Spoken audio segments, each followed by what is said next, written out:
And welcome in to the Gaming Discourse. I'm Tyler Frater alongside Richard De the Cruz Hello. and Chief Engineer Lieutenant Commander Connor Frater.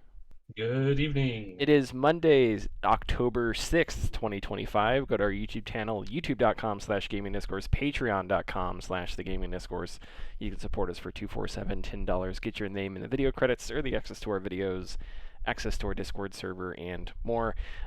If you are listening, which you are, if you're listening, we have had a major shakeup in the production. A bunch of stuff has had to move around this week, a bunch of long stories.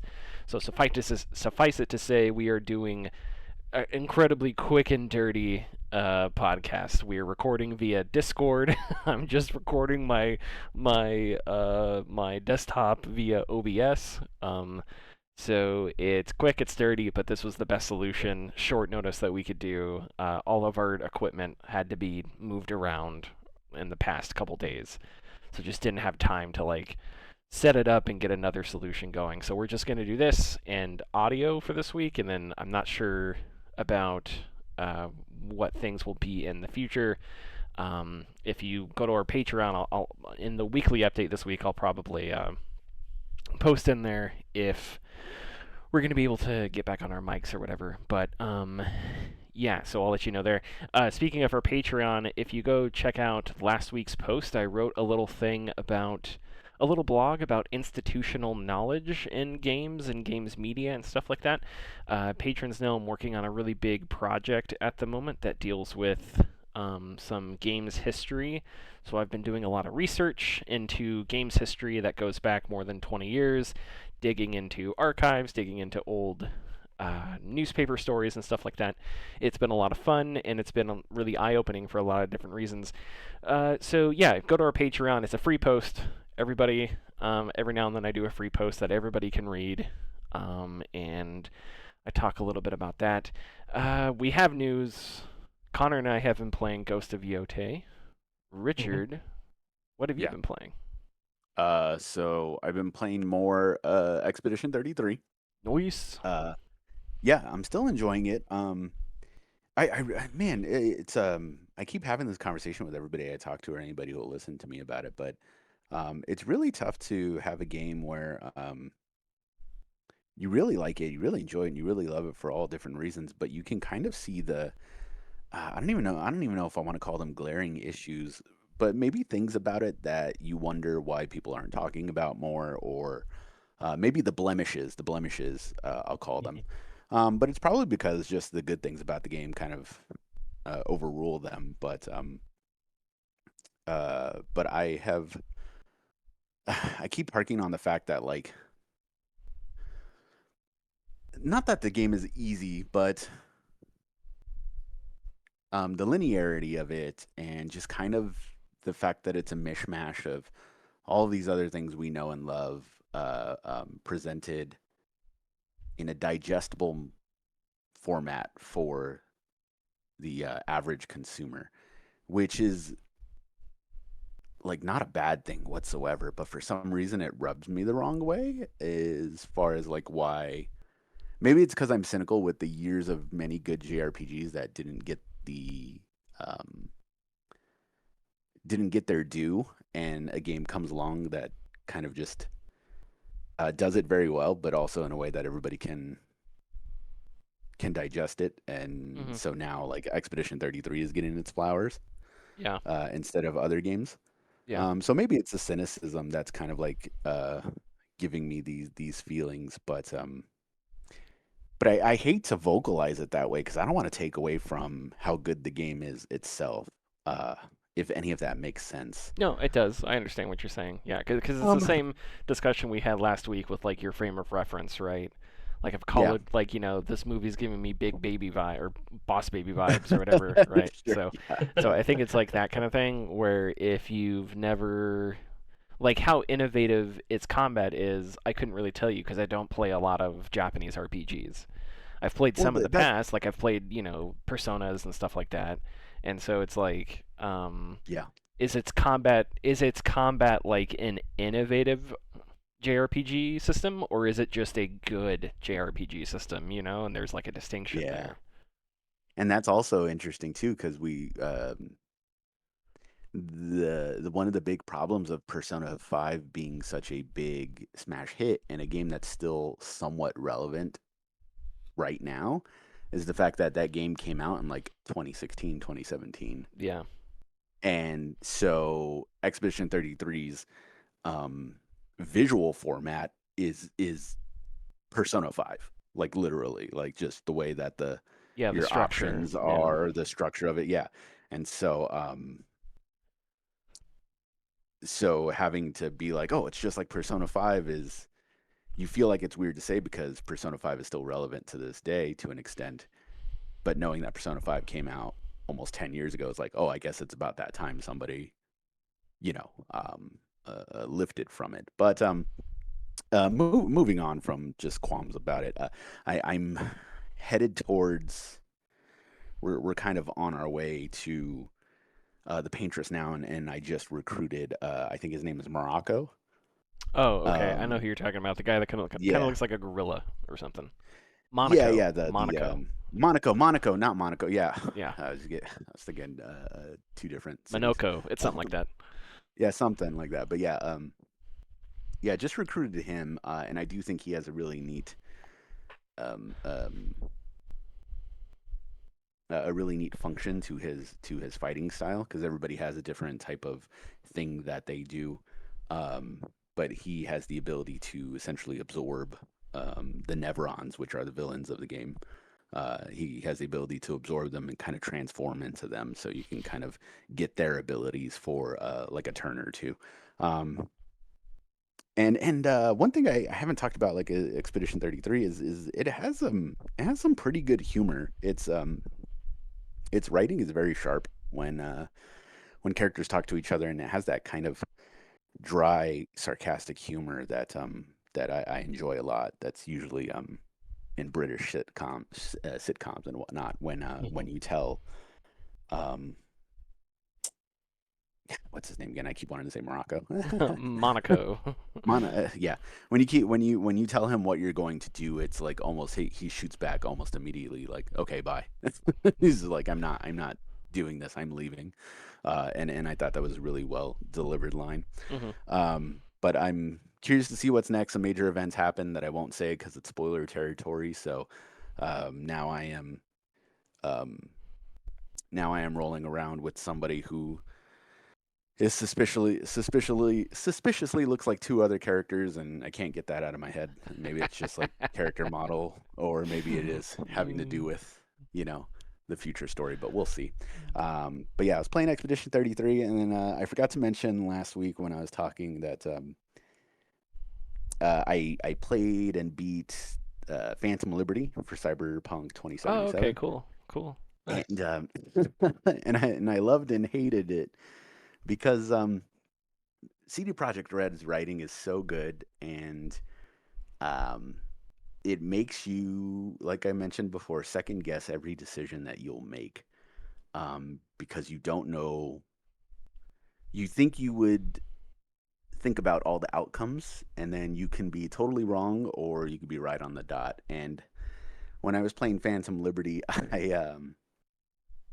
I don't think I was thinking as much as I should have when I was making decisions. And by the end of it, I beat the DLC, and I was like, wow, that was quite an ending, and it was very fitting for the world and the story that it told. And so, of course, you don't want to play the whole DLC again. So it's like, okay, well, let me see what else I could have done. And of course, it turns out I got objectively the absolute worst ending of that DLC. And so I was like, wow, okay, well that sucks. And so what happens is with Phantom Liberty, depending on how you go about it, you essentially unlock a new ending for the game as well. But in doing so, I also unlocked probably the absolute worst ending of the game with that as well. So kind of led into two very bad things. I didn't take the ending for Cyberpunk 77 that Phantom Liberty provides you because I can still do my other missions to get the other endings, but it did tell me, if I made the choice that it gives me, that it's pretty much game over. So I decided not to, and I'll head back to 2077 eventually. But now it's getting time to kind of move on to some other things. With Expedition 33 getting as meaty as it is right now, I'm gonna get through that and then finally move on to other things before I begrudgingly put Yote on the proverbial shelf until I can get to it. Hmm. Yeah. But that's it. Yeah, that's all I've been doing. Okay, Connor. So let's dig into Yote a little bit. Yeah. So I think I'll give my quick thoughts because I think we're both right around 3-ish hours in. I think the Yeah. beginning of it is a little clunky because it sets up the entire premise really quickly. Mhm. But I think the combat is already really good. I think even even though the structure of Ghost of Yoti's combat is the similar third person, parry, dodge, attack combat, It's a good system. it's a good system because it's also really it's like difficult. They get a difficult, like they hit a difficulty that I don't think is always there. How quickly things can go bad for you and stuff like that. Also, when you watch the combat, maybe other games have done this and I just haven't paid attention, but it seems like every sword hit you can see hit the other guy's sword. So like every Mhm. time you swing at a guy and he's got his guard up, not only do you see sparks, but it's like so precise that you can see it's like you can see exactly where the two swords bounce off one another, when the other guy's guarding and whatnot, Mhm. which I think is really cool because it just lends the game it lends the game a sense of like precision and reality, because instead of like to an animation where the animation goes into no you were blocked animation, it feels like the swords are actually clanging against each other, as they would in reality, which I think is really good. The game is gorgeous. The Western vibes I think are really cool. I really like that they're leaning into that. Mhm. Um, and yeah, so despite I think a clunky start where they were trying to like get you to the open world as fast as possible, um, I once I got to the open world and started running around and doing stuff, I was like, okay, this is interesting. So what are your uh, Yeah. So the the beginning of it is clunky and feels rushed to get you to the open world. Um, I we get a intro cinematic and then a secondary cinematic that gives us Atsu's backstory very quickly, and then it's play the game. And while that can be good in some circumstances, I'm 3 hours in and I don't really know Atsu so far. yeah, Like see, 3 hours in, I kind of understood a little bit more about Jin and where he was coming from and like his motivations. And for her, for Atsu, it's still fairly nebulous. And maybe it develops a little bit further in, but 3 hours into the game, I should have a little bit more of an understanding of the character, I feel. I kind of agree. I think Atsu's characterization thus far is somewhat subtle because she's on a path for revenge and she's not like she says it pretty early on, so it's not a spoiler. She says I'm on a path for revenge and it's probably going to kill me getting this revenge. So she thinks Yeah. she's going to die getting revenge, right? Mhm. Um which makes her character kind of impenetrable because it's somebody literally who is like already accepted their death, right? As opposed to somebody trying to like find their way through something. So I imagine the story is going to be finding her way through a thing. And one of the things that the game does that I like so far is that it tells a lot of its story through flashbacks, but you play the Mhm. flashbacks and you can kind of swap between present day and her flashback. And I think her flashbacks are kind of cheesy because her family's like perfect, but Yeah. I think that may be like the point is she remembers her childhood as like idealized, right? Hmm. It even when you flash back, it's like the screen, all the colors are like softer, and there's like a what's that effect called? Uh, Vignette. not a vignette when everything looks kind of blurry, but not blurry. There's it's a PC game option. I can't think of the term at the moment. But so everything is like idealized and dreamy, right? Which I think is Mhm. interesting, and I don't know if that's intended or not, but I do think it's interesting. And as you see more of her flashbacks and see like some of her memories, I think her character comes out, and she is like a Western character, right? Yeah. I met a character who was like a teenager, and two Ronin were harassing this teenager, and so you fight the Ronin, scare him off, whatever. And she just said, "What are you doing out here, kid?" Like a very like Hmm. as she was like Very putting spaghetti western. yeah, like as she was like sitting down, very much like you can imagine, somebody like twirling a 6 shooter and putting it into a holster saying, "What are you doing out here, kid?" That kind of thing. So it's like it's very what, and I like that a lot. I like that they're leaning into it being a western, and the thing that is probably intriguing me the most is it is not just a revenge story, but it is a revenge story in the context of like Japanese politics of the time, because um, the island is like, I guess, in northern Japan, and they keep talking about how the shogun down south is like sending forces to conquer the island, but the shogun's forces are not the people that Atsu is after. So there's this like larger context that is happening with like the politics and like the political and political upheaval of Japan at the time that I think is already making the villain more interesting, because I don't know, in the first game it was like the Mongol invasion. I don't know, maybe if I played it again, The maybe first game was very like it was existential threat yeah, because and I don't remember you were the losing your way and you were losing, the as Jin, you were losing your identity as a samurai, and so that whole period for him was a very existential um battle. yeah, and I don't remember how it portrayed, because obviously um I would imagine in history the Mongols thought they were the good guys, whatever. I don't know if any empire has been like, we're the bad guys as they were expanding. The Klingons. Um, what?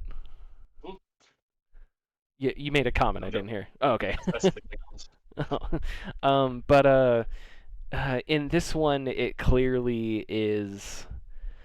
it's clearly trying to blur the lines and make a bad guy not out to be, I don't know it, and I don't think it's doing it in a cheesy like way, like, oh, who are the real bad guys. I think it's doing Hmm. it in a realistic way, in a way that it's like, yeah, this is kind of what things were like, and these are the decisions people have to make, and it's not excusing anything that's happened, but I think it's hopefully it's setting up for some interesting like character resolutions and conflict later on that I'm hoping will will manifest into interesting writing and stuff like that.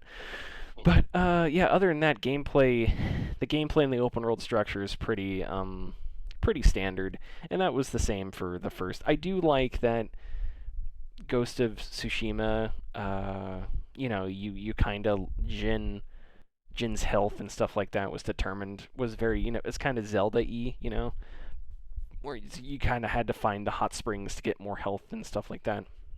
Yeah. And so that's what this one is doing as well. But yeah, so I'm excited to get more into it. Yeah, did you have any other thoughts on the combat or anything like that? Well, the combat isn't much different. There is differences between the two, but it's very much that, like you said, the third person counter, heavy attack, light attack combat style. But it in both games it feels smooth. It feels correct for the game. Yeah. So there's really nothing unless you just don't like that specific style of combat in game. I don't see a big issue with them using it again. Yeah. Yeah. Um, I would agree. and yeah, the game once again is gorgeous. Um, Erika Ishii's doing a fantastic job as Atsu. Um, yeah, it's fun so far. I'm looking forward to playing more of it. I I might have to go back and like look more at the flashbacks because I only did a couple of them, so maybe I'm missing some stuff. But one thing I did enjoy is uh there was a Ronin that I ran into, and it started a duel, and he had a full health bar, and then I countered, I hit him one, and his health bar went away immediately. Because he just gave up immediately, he just surrendered, and it was a nice subversion of the previous games. You go into these duels with the Straw Hat Ronin, and it's these long protracted fights where you're dodging and using all of your abilities. And I hit him with the back of my sword, and he surrendered. Uh, Yeah. so it was a nice little point of levity where there's been a couple of those so far, but not to the detriment of the game, but just a little jab here and there. Yeah, and it feels like this one is gonna, because it is fitting the Western theme. It feels like Yote, it's not as concerned with like because these are all Ronin, and it's about like essentially like a civil war and stuff like that. So it's less about like samurai trying to retain their honor, and it's more just a fight for survival. So in this land, it's like people will grovel, people will give up. It's not this I mean, I'm sure you'll get into fights where it is like a glorified fight to the death type thing. I mean, I've been in a Yeah. few already in the game, but yeah, okay. Are we? I don't have the ad, but we can. Connor, you want to sing? No, you don't. You don't have to. You don't have to sing. No. Patreon.com/gaming discourse, YouTube.com/gaming discourse. Support us and everything, and one day we'll buy our own big time studio. That costs millions of dollars, I promise. Okay, so let's talk about everything that Xbox had a very bad week. Uh, The yeah, I don't think anyone's had a as bad of a day or week as Xbox since maybe like Conquer, maybe. And so we're talking 20ish years, something like that. Essentials is now for Game Pass. So there's a couple different things we're going to go through here. Game Pass pricing is different. Essentials is now $9.99 a month. Premium is $14.99 a month. Ultimate is $30 a month, $29.99 a month. Ultimate includes 75 plus day one games a year, including all Xbox published games day one.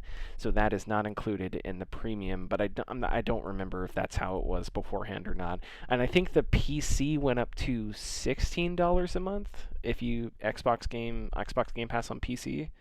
Don't quote me on that. Too much a month? Yeah, well, maybe. Ultimate also includes Ubisoft Plus, EA Play, and something called Fortnite Crew. I don't even know what it is. It's coming in November. Meanwhile, Bloomberg's Cecilia D'Anastasio reports that the price hike and other Game Pass changes are a sign that Xbox's big streaming push is not generating the revenue the company wants. That's according to 7 current and former Xbox employees. According to one source, Xbox gave up more than $300 million in sales of Call of Duty on console and PC last year. And meanwhile, times two, Tom Warren at The Verge reports that Xbox is about to launch a free ad-supported version of Xbox Cloud Gaming. I'm just going to read a bit from his story here. Quote, I understand, excuse me, I can't lean away from the mic, so I'm just gonna destroy everybody's ears. Oh, well, but Discord's got noise cancellation, so you guys probably couldn't hear that cough. Okay. Anyway, Tom Warren. I understand that the free ad-supported version of Xbox Cloud Gaming will include the ability to stream some games you own, as well as eligible free play days titles, which let Xbox players try games over a weekend. You'll also be able to stream Xbox Retro Classics games. Sources tell me the internal testing includes around 2 minutes of pre-roll ads before a game is available to stream for free through Xbox Cloud Gaming. Microsoft is also currently testing a limit of 1 hour for sessions, with up to 5 hours free a month. These limits may well change when the service is officially launched. So it feels like I mean, that sounds horrible, that whole thing, but it sounds like there's just a lot up in the air with regards to like Yeah. how they're gonna manage, how the internal free, and that free Mm. tier to emphasize. That would be outside Game Pass, because you get the cloud streaming with Game Pass, but that free tier would be, because it's free, would be separate from Game Pass. Okay, so what do we make of all this? Is Xbox dead? Are video games dead? Should Phil Spencer just quit? What's going on? Real quick, the PC Game Pass Ultimate did receive a price hike up to $16.50 a month. Okay, I was gonna say I thought it was like $16. Anyway, so what do we think? What is that, like 350 a year or something for Ultimate? For what? I don't know what 16 times 12 is. It's not that much, is it? Wait, what? No, it's 30. It's 30 times 12. Yeah, for on For Xbox, console, for the yeah, console. For Yeah. Ultimate, yeah, $360 a year. Mhm. Yeah, it's telling when you announce something like this and then your cancellation page crashes. Crashes. Um, but it is stunning to read like Cecilia's report and show that yeah, about 85% of the sales went to PlayStation for Call of Duty, Yeah, that was the which big thing. Yeah. it's hard to read that number and not automatically assume that the same is happening for every other release on Game Pass. Mm-hmm. And so we come back to the discussion of how sustainable is it for indie studios and especially AAA studios that they put their game on Game Pass when they are Mhm. very quickly not going to see the returns that they're hoping for. Yeah. Or at least they're seeing the returns that they want disappear in front of their eyes, because that front-loaded payment is probably, once again, like we discussed before, pretty good. But what happens after your game is has come and gone within the last within the next like day or two? Because if it's something that I know, having all of these games on Steam, all of these games on PlayStation and Xbox, when the average person has access to everything all at once, you tend not to play anything. So is your game really going to get seen or not on a service like this? Yeah, I think so. The one thing that I thought was that $300 million in sales. I wasn't sure if that, like, were those sales. How was that number estimated? Was that number like, because is that like pirating? Like the people that $300 million represents. They weren't going to buy Call of Duty anyway, but they tried it on Game Pass because they had Game Pass. You know what I'm saying? So it's like, if it wasn't on Game Pass, that 300 million wouldn't exist anyway, because those people, and so Yeah. so there may be some percentage of it where they may have, I don't know, maybe 25, maybe a fourth of the people would have purchased it had it not. So it's like, what's the real number there? I don't know.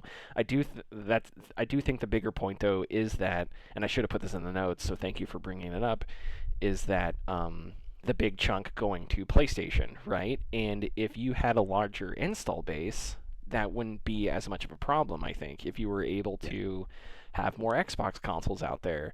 But you've de-emphasized the console in favor of being a platform agnostic ecosystem, which cool. But you now, I don't. Xbox's whole strategy has just been so confusing, and Mhm. it just seems to continuously be getting worse. And I don't know. A year ago, I thought Xbox may be in a good spot because they had games coming out this year, Outer Worlds 2, Avowed, and I was like, okay, they've got some big like IPs coming out this year. Um, but it's like they're putting their games on PlayStation. I don't know how all this is going to work. What's their handheld thing going to be? And I think the handheld has been kind of a, I don't know. I'm sure there are people interested in it, but I just don't. I'm not interested in it, and I'm not sure how many people are gonna, pay $1,000 for the for the priciest one. Yeah, Um, I eh, I don't think the handheld market for Xbox is as big as they're hoping it's going to be. yeah, Yeah. and and their console is still struggling, and it's just like I don't know. When you are, if you're in the business of games and you're not putting games front and center, I think that's a problem. And Xbox has just had trouble with that.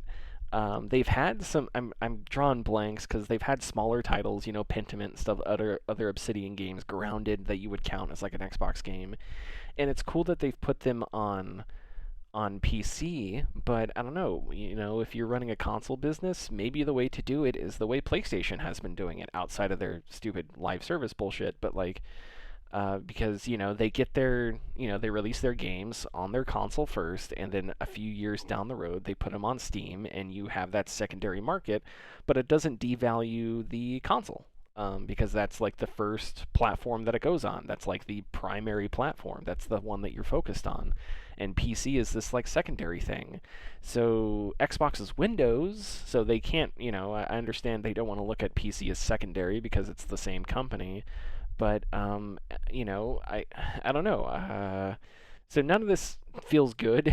I if cloud gaming has not like become a thing yet, and so it sucks that we're already talking about like an ad supported cloud gaming tier with like different, because to me that's just a turn off all like there's so many reasons I'm uninterested in cloud gaming, and if you're trying to figure out how to squeeze like other sources of revenue out of it by doing ads and stuff like that, that makes it even less palatable to me, And ads on games you own. Yeah, if that's the Oh yeah, yeah. for cloud. Yeah, for cloud. Yeah, Yeah, yeah. Yeah, That's right. if you're doing the free one, which would suck, right? And that kind yeah. of that kind of I don't know, that really like It it sucked enough being put in a queue to play a single player game. yeah, All right, yeah, which you have a lot of. throw ads on top of that for a game that I paid for in full already, and I'm using the service just to play the game. They're going to be pushing people away. Yeah. Yeah, so I think I put this in the notes. I think Xbox is just trying to find growth because that's what they've talked about. That's the Phil Spencer line. So they're just trying to find growth while also raising prices, and I don't really know of if the math is going to work out there. Um, and I'm not sure if this is something that's being pushed by Microsoft. If Microsoft wants this to become uh, like a heavier, I don't know, Yeah. a more like to bring in more or something. I don't know. Um, the other thing is like if you're I don't know, if you're investing in cloud and you're investing in Game Pass and stuff like that, um, you would have to have a console, right? You can't not have a console because if you don't have a console, then where are people gonna play Game Pass on PC? But that there's no way you're gonna be able to to build this kind of business just on PC, right? Right. So it's like you have to have a Well, I mean, console. if you're moving to more digital, then you don't need the hardware. You can just make software for it. But what I'm saying is, if you don't have, because a large part of this is people playing a Game Pass on Xboxes, right? Mhm. So, and they're still. I'm not saying they're not. They are. They've spoken about. Xbox has talked about how they're working on next gen Xbox and whatnot. Yeah.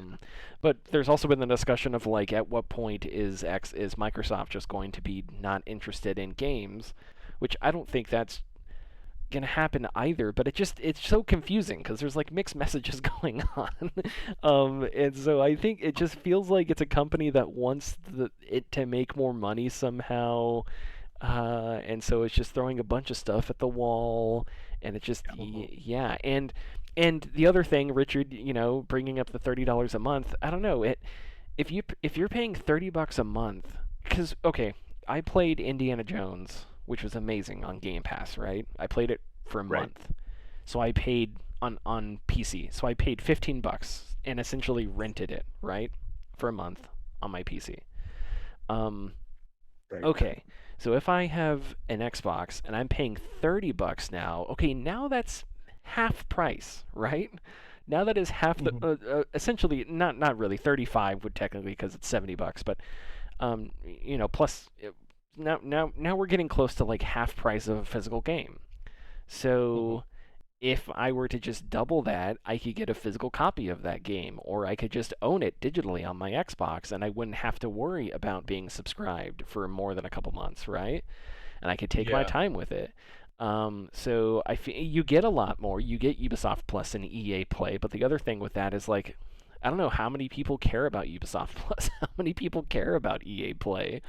Um, I it feels like that tier is like I put down like are whales a part of the math here with Ultimate because I don't know, it just feels like if you're spending $30 for a service like Xbox Game Pass, there's no way you're playing all those games, right? Yeah. There's like 700 games. So it means you have to be somebody who is dishing out a lot of money for like a couple games or something. But if you're doing that, wouldn't you already be paying for those games? Like Right.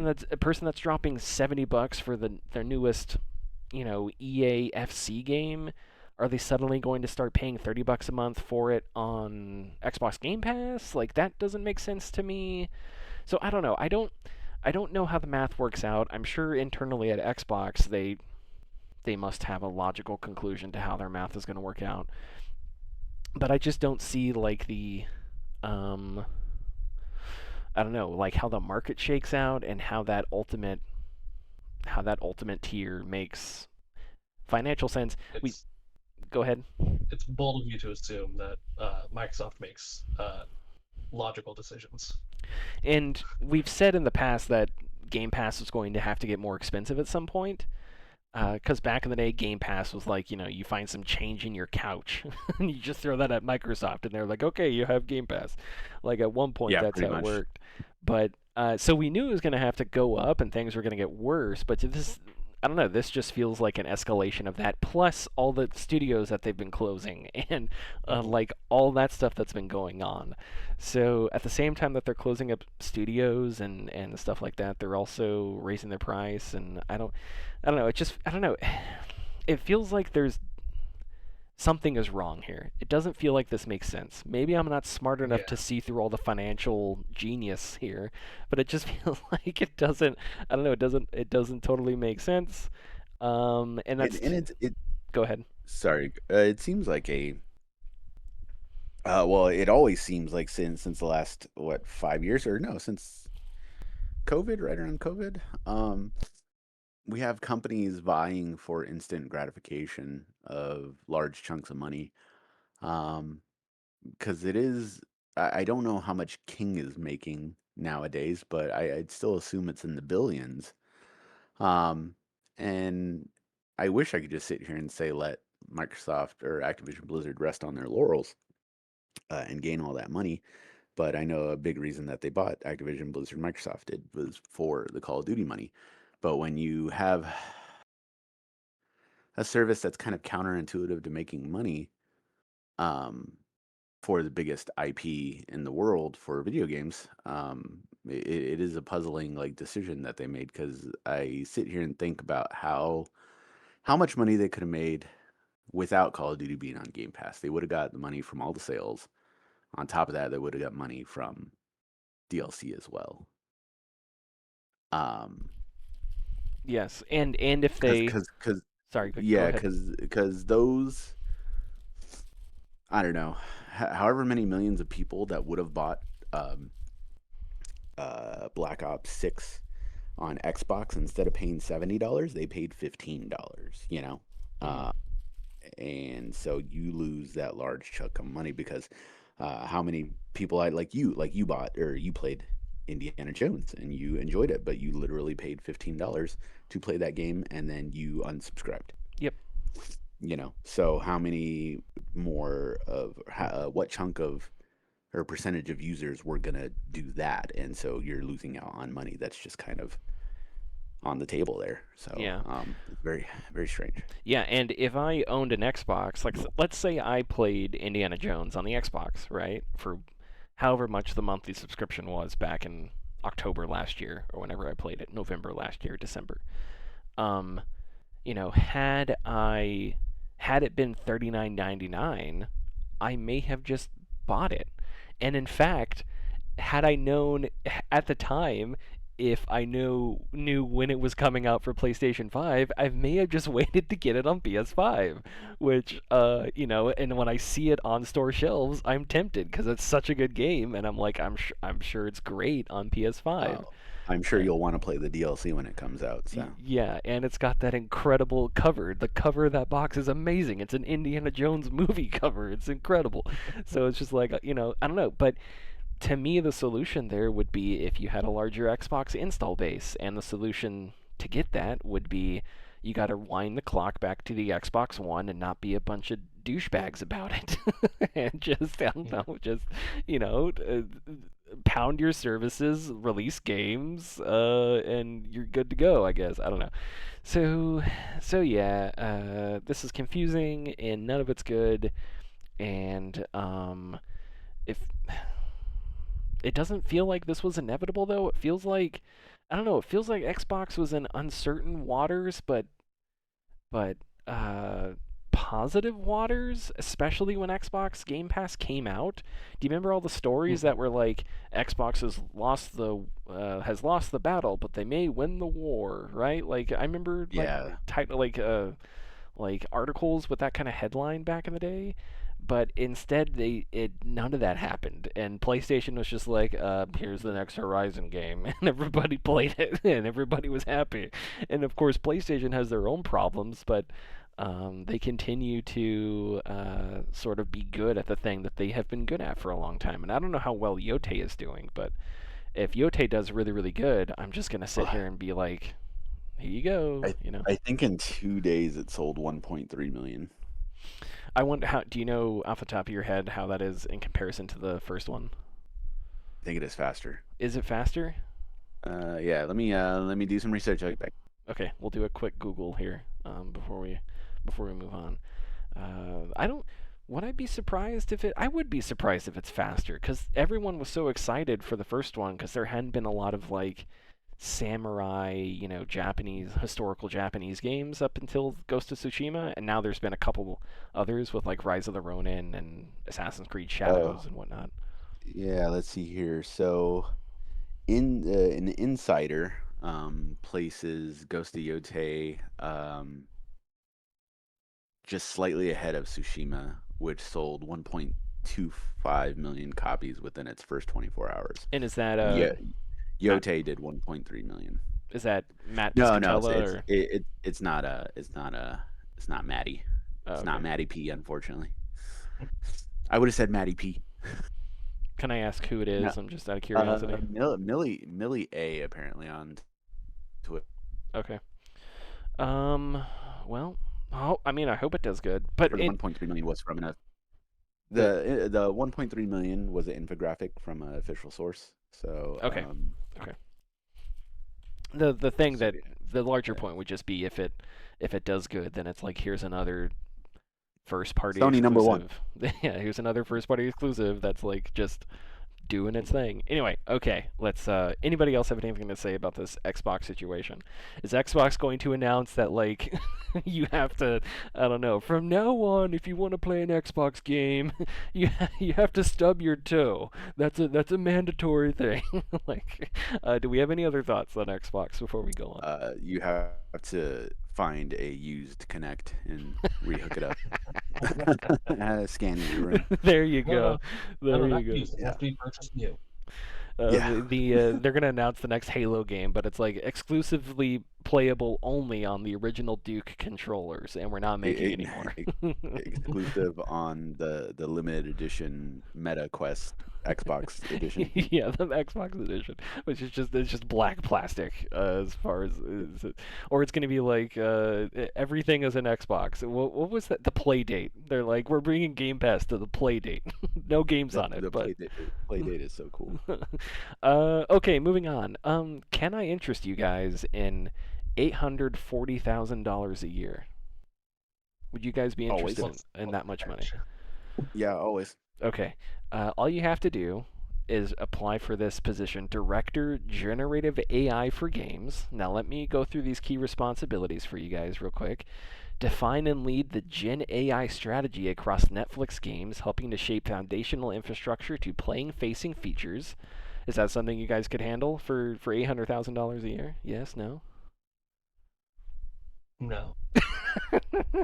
Maybe. Qualifications 10 plus years of experience in the games industry, demonstrating a comprehensive understanding of the end to end game development lifecycle from concept to live operations. Proven experience leveraging AI and ML, is that something language? I don't know. And a product environment with at least the last 2 to 3 years leading or significantly contributing to Gen AI initiatives. If you have spent the last 2 to 3 years on Gen AI, then that has been like almost half of the Gen AI, but no, even more actually, huh? Because like when did NFTs die? Like 2021? When? Like the second week. It, I don't. it depends on when you got I think, scammed. yeah, I think officially like 23, 24. I don't want to say not officially, but like people stopped talking about it like 23 when AI started coming around. Dan Olson put his NFT video on YouTube January 21st, 2022, right? So And that was like right after the summer where NFTs were really big, right? So we're looking at 3 years ago. So yeah, right about 3 years ago was 2022, maybe 4 years ago, right? So So an article Yeah. from The Guardian put by September 2023, uh, one report claimed over 95% of NFTs had collected zero monetary value. so okay, so the what I was trying to get to here is if you have 2 to 3 years leading or significantly contributing to generative AI initiatives, that means you have basically been working in Gen AI since the beginning of this bubble. So it's just like, did you hop off the NFT bandwagon and go to the next bullshit thing? Because we want you. Anyway, what do we? Okay, so we've talked about. They offered paid holidays, stock options, flexible spending account, paid time off. Okay, cool, health insurance. So at least they have, that stuff. I may actually, apply for this job and just have ChatGPT write me a resume. So Everyone's doing it. yeah, I don't know if you guys I don't remember. think they will hire you if you don't use AI to write your resume. Yeah, I know. I don't think we haven't talked about like Netflix's strategy, but if we want to talk about confusing companies, confusing game strategies for companies, I think Netflix may be more confusing than Xbox even. But that's also because I think doesn't really care. They're just like, Yeah, what does this thing do? They're just like, yeah. Netflix isn't a games company, They're just like, so well, it's just an offshoot for them that they throw money at occasionally. Apparently, $840,000 a year at least. yeah. Uh, I will say this though that generative AI for games at Netflix does make sense because I think Netflix is. I went back and I read some interviews, like Alan Takan, I forget what his name is. He was talking about like what he it was a lot of buzzwords and it was a lot of like corporate slop nonsense paragraphs and stuff like that. But he talked about like party games and using your phone as a controller. And so it was stuff that came across as like casual stuff, right? That anybody could play, which would make sense. I don't know if Netflix wants to try putting an Elden Ring type game on its service, because that's for a specific market, and and that costs so much money to make. Whereas you can put out a a little mini game that is tied to one of your TV shows, and maybe the fans of the show will go and play that game or whatever. But then it's like, how do you monetize that? How do what are the economics there? But for so if you're in that brain space, if you're in that mind space Mhm. where it's already we're trying to experiment with like a casual market. We're not going to the point of our games is not to compete with Sony or PlayStation or Xbox or any of that. Then I think Gen AI makes sense because you would be more competing with mobile phones, right? And mobile games are quick, right? The budget is low. It's all about making money. I mean, there's little to no like actual let's art involved. I'm sure there are in certain places, and there was at one point, but not really anymore. It's Candy Crush and Clash of Clans and bullshit like that. So Monopoly Go, So I think this makes sense because it's all about people are already on their phones with our service, or they're on their TVs, and so it's like, what can we do to, um, take away the barriers between delivering them a product that they can make that casual audiences will take in. And we also know that casual audiences are. I don't think this is, and I don't mean this as an insult. I think casual audiences are like less discerning, right? Um, and I don't think that's an insult. I think if the if the average Madden player played a version of Madden that had like effort and care put into it and wasn't just like a machine factory made Twinkie, right? That's filled with preservatives and stuff like that. I think the average Madden player would be like, "Oh yeah, no, this one that was like made with care is better." But that doesn't exist because we don't have that football game. So all the casual audience has is the thing that's spat out of a factory every year and then shoved in their face and stuff like that. So I think the ability for them to discern is there, obviously, for wider audiences to discern is there, but I don't think they're given opportunities because everything is fast and things are just sort of digested, and they don't approach games the same way that like we do. So for Netflix, unfortunately, I guess this makes sense because that fits the market that I think you're trying to break into, especially if you don't really you don't have it defined as to like what exactly you're doing with your game strategy at this point. You're just sort of I don't know, you're just sort of exploring, man, because nothing matters, man. So you're just kind of having a good time, whatever. Do we have sorry do you guys have any thoughts on this? I did want to say before you accept the job that it's a range. It's 430,000 to 840,000 a year. So you're gonna have to negotiate if you want that top rate salary. But Every time you get a paycheck, an AI just determines a number, so it's somewhere in between those two ranges. oh man, that would suck. Could you imagine getting that much difference in one? I guess it wouldn't matter at some point, but anyway, yeah. Sorry, do you guys have I don't know any thoughts on this or Netflix I or keep forgetting Netflix wants to do something with games, and well, then they do something really fucking weird, and even more confused. that may say it all. Richard, do you have? No, I don't because it's just somebody who it's a company who has no business dealing with video games, trying to like nudge their way in when it's kind of far too late, and everyone kind of has their own like pathways and are set on certain um, Netflix is kind of yelling into the void, kind of like, "Hey, look at us. We can be a cool place to do this too." Yeah, But no one is paying attention. and I We And And if I want to use my cell phone to play, games, I'll play Jackbox. Exactly, exactly. That's the Yeah. other thing is like, even if we were to like try and diagnose the problems with Netflix's strategy, there'd be plenty of problems. But it, the other problem with that is that we don't really have a clear picture of what that strategy is.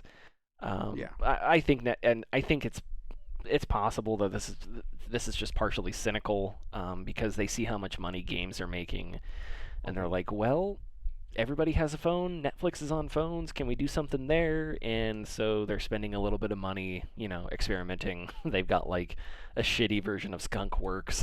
they're research and development that's kind of working at it, but it's not to I don't know, build anything that Mhm. I think is meaningful, especially if you're looking for a director of Gen AI for games, whatever the fuck that is supposed to be. Influence And broader. Sorry, go ahead. it's just going to be games that are based off of the movie or TV properties that they already have. Like Yeah. Yeah. they're going to make a generative when like let's say um when the next sequel for or when the sequel for like K-pop Demon Hunters comes out, it's like, okay, when we sign this contract that we're going to have your next movie, the details in there is that we're going to make an AI game as well, Mhm. to accompany this. So it's probably just an in to use more resources from IPs that they already have. Yeah, to get that would make and yeah, and if you're gonna do that, Ugh. it would be to make the least amount of money too, right? Because Yeah, yeah. And yeah, I just kind of really because it's a so where as time goes on, things ebb and flow and come in and out of the interest of the public, and so right around the time of the early 2010s is when we stopped seeing like license-based games for like movies open and season.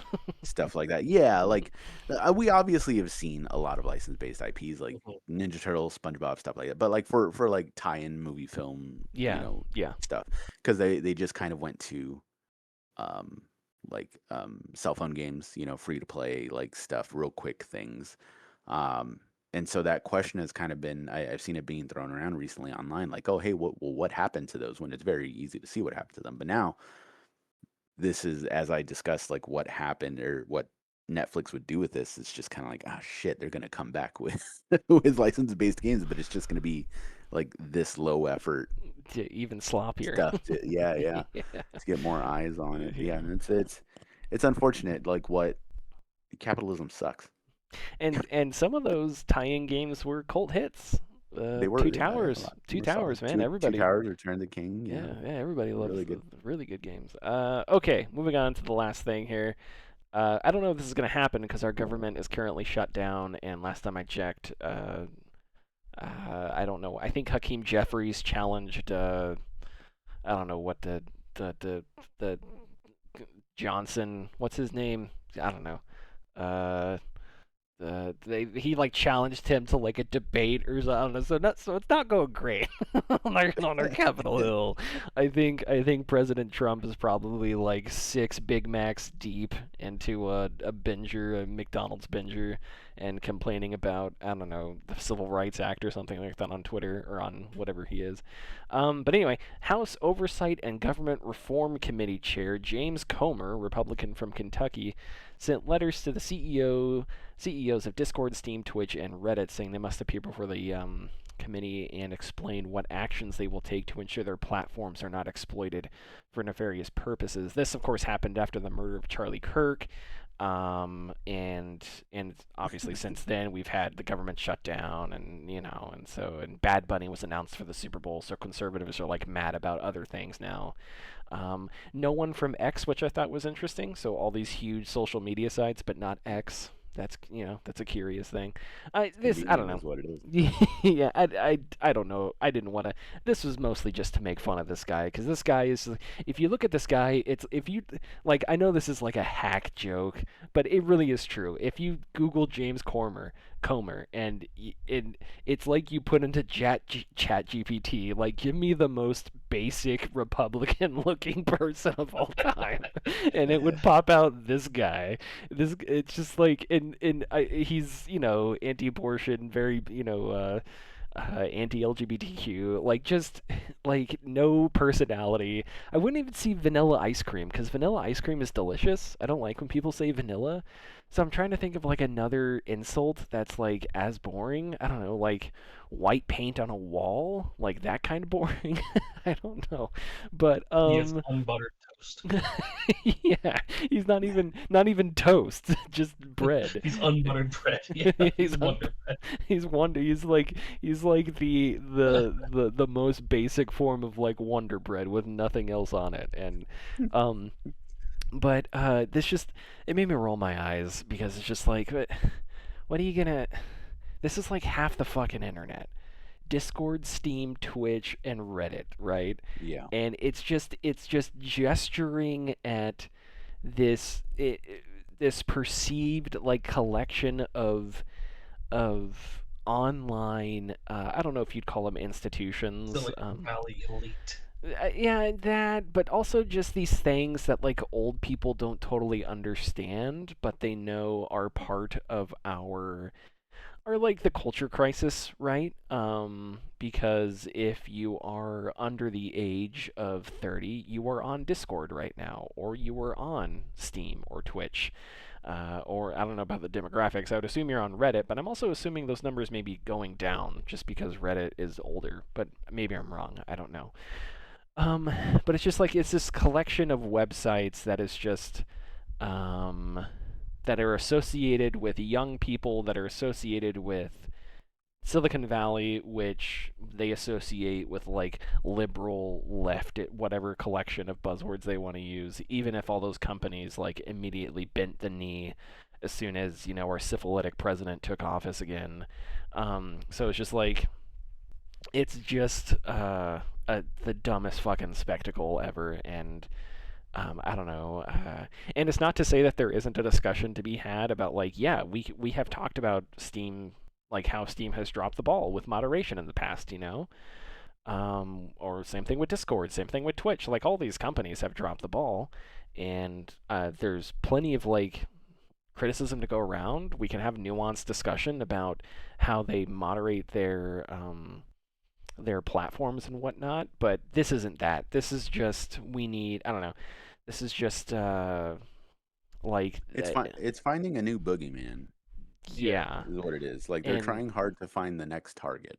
yeah, and of course, you're not going to call Facebook out because I think everybody on Facebook right now is over the age of 65. So those Probably. people, Yeah. those people are salt of the earth. Those people are voting for James Comer, so you don't want to call them out. But they're definitely not on Discord, Steam, Twitch, or Reddit. But even then, again, like how many people are on Discord, Steam, Twitch, and Reddit? You're talking about like, oh my God, that's like saying, hey, we're gonna call the NFL to the stand because we want the NFL to answer for how it's handling, the political extremism of the people that watch it. It's like, okay, yeah, good luck, because half the goddamn country watches the NFL. So it's just like, anyway. So yeah, this is dumb. Everything is dumb. James Comer's dumb, and he's just another Republican congressman in a long line of Republican Congress and Democratic, like corporate Democratic congressmen too, that are just cookie cutter. They're there to serve a purpose, and their purpose is not making the world or humanity or the United States a better place. It's whatever the fuck this is. Anyway, sorry, I just want to express some frustration. Do we have anything else to say about this? Well, you see, the internet's not just something you can dump stuff on. It's not a big truck. It's a series of Series of tubes. tubes. Yeah. That's it used to be that joke was like everybody knows that joke, but now we're all old, and I'm like, do people Yeah, still know that joke? Do people still that was like that was 19 years ago. really? God damn. Yeah, Do you yeah. remember Steve King, the senator from Iowa? I don't know if you guys remember when um the CEO of Google. I forget the CEO's name. Satchar Pendar, something like that. Anyway, um, he was he was at a hearing, and it was just like a similar thing, like some, I don't know. I'm sure it was like some hearing because somebody got mad because I don't know, whatever. But this Steve, I think it was Steve King from Iowa. He was like, I let my niece hold my phone the other day, and an ad popped up, and he was holding an iPhone, and the guy was like, "Yeah, sir, we don't make iPhones, we," because he was the CEO of Google, and so it's just like these are the people. That was a long time ago. Anyway, sorry. Okay, well, I guess we'll end it there then. And next week, hopefully, we'll be back on the mic. But we'll see you. Follow us youtube.com/gaming discourse, patreon.com/the gaming discourse, and yeah, we'll see you next week. Bye bye. Good night. Bye.